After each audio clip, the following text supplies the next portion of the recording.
When I was in the US 13 years ago, the greatest Japan earthquake happened.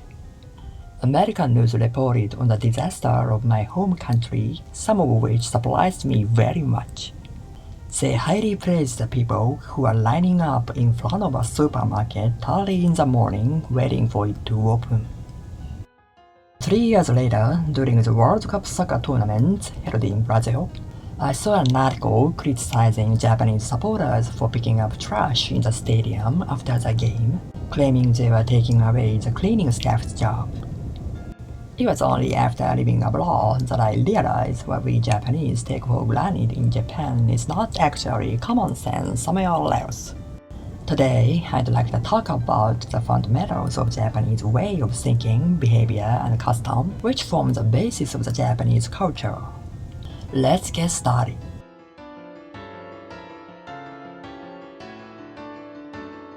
What do you think lies at the root of Japanese culture? It is Shinto beliefs, I think. Unfortunately, even we Japanese ourselves do not fully understand the details of Shinto beliefs and often have partially incorrect perceptions about it. In addition, many people in the world mistakenly think that Shinto means state Shinto that was newly created in Meiji era. The Shinto I'm gonna talk about today is not the state Shinto, but the very traditional one that we Japanese have believed in since prehistorical days. The Japanese culture is deeply based on this Shinto belief. If you are interested in the Japanese culture and the unique characteristics of Japanese people, learning about Shinto is the quickest way to understand them. So, I will explain what Shinto is in an easy to understand manner, dividing it into parts.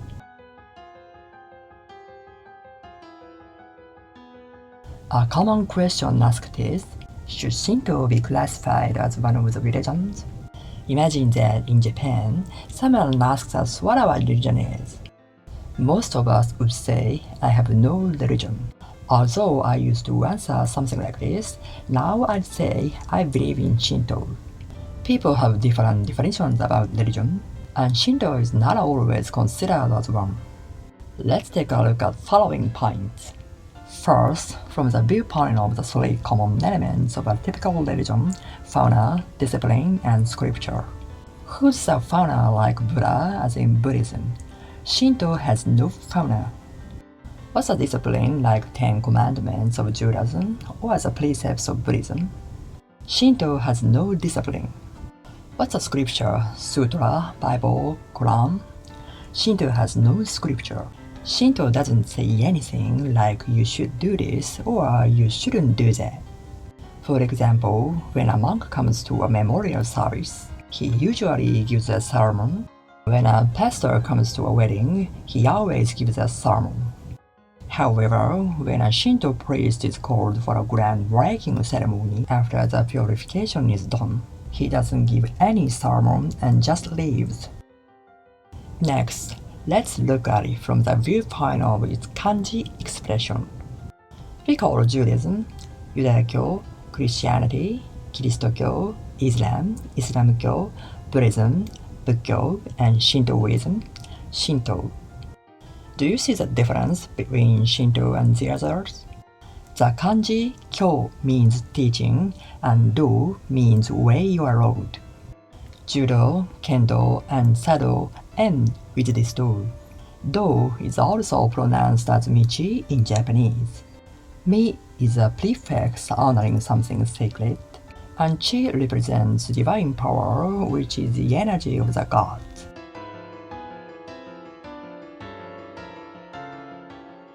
We say Yaoyorozu no kami, and we believe that gods exist in all such things as the sun, the moon, water, fire, wind, trees, animals, and so on. Yaoyorozu means as many as 8 millions, and kami means gods. Literally, we Japanese believe in the existence of millions of gods. In addition, we believe that everything is a descendant of kami. In the first place, we don't think that there is a clear boundary between gods and humans. So, we Japanese do not have the belief that after death, everyone goes in front of the god we judge and sent to either heaven or hell.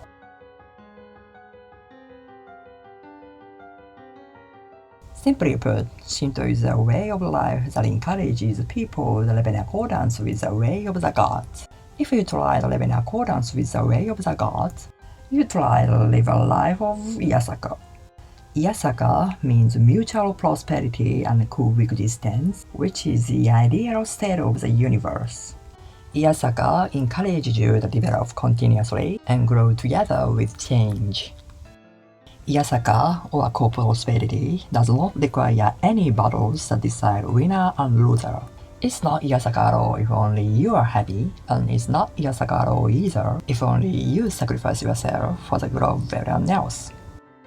We consider it as a real Yasaka when everyone in a society, with mutual respect, makes efforts to train each other to enhance their social and survival skills in order for everyone to win and prosper. This is exactly how we follow the Kannagara no Michi, which is Shinto God's path. We traditionally believe that Yaoyorozu no Kami work very hard to make the world better, and that people's activity working hard is a very embodiment of these Shinto deities.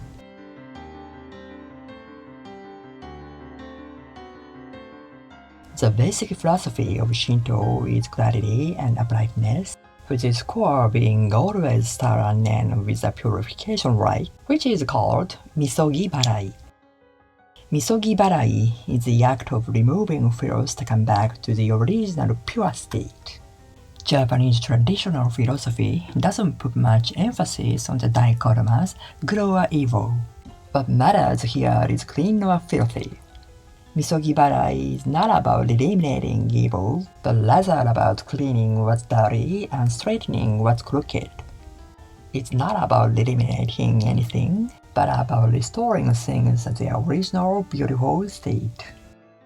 This isn't just about purifying humans, but also about restoring the world to its proper natural state. The opposite of Yasaka is Kegare. Kegare means two things. One is filth as opposed to sacredness, the other is stoppage of energy flow. Ke or ki means the energy filled in the atmosphere, like the force in Star Wars, and kare or gare means dying out of the energy flow. About the first meaning of kegare, which is filth, this concept highlights the importance of physical cleanliness. I often hear that many foreign tourists in Japan are surprised to find how clean our country is. In the bus, train, public lavatory, if we find a litter, we will immediately pick it up. The famous baseball player Otani, who picks up litter on the playground whenever he finds one, is a good example. We sometimes criticize someone and say, he's a dirty man in Japanese. Along with the physical cleanliness, these facts emphasize the importance of spiritual cleanliness. For example, we have various kinds of vending machines on the streets. People from abroad often wonder, why are these metal boxes containing money and items not broken and stolen from the streets? You shouldn't steal is what religions teach in foreign countries. Many people seem to wonder why the Japanese, generally believed not to be religiously conscious, don't like to steal. If you steal someone else's money or if you behave immorally, people in Japan would call you hitodenashi, which means inhuman. If you really are human, a part of gods, you wouldn't be able to behave so bad. This is also the reason why lost items are returned to their owners most of the time in Japan.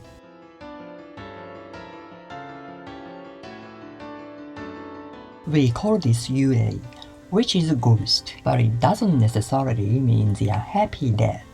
I assume seeing the picture will help you understand this concept of Yurei. Yurei's hair is always like this. This long hair that covers its back implies that Yurei has lots of regrets in the past. Yurei's hands are lowered like this, which means that Yurei has lots of worries about the future. Yurei's legs are like this. This means that Yurei doesn't live for the present moment because Yurei is busy regretting past and worrying about the future. Simply put, what Yurei represents is a human being who doesn't live for the moment but just mindlessly breathes.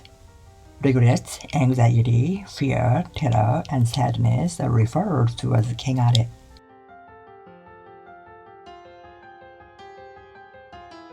Finally, why do we visit shrines even if we don't have particularly strong sense of faith? It is like a ritual that reminds ourselves of our beginnings and be reborn with a renewed spirit.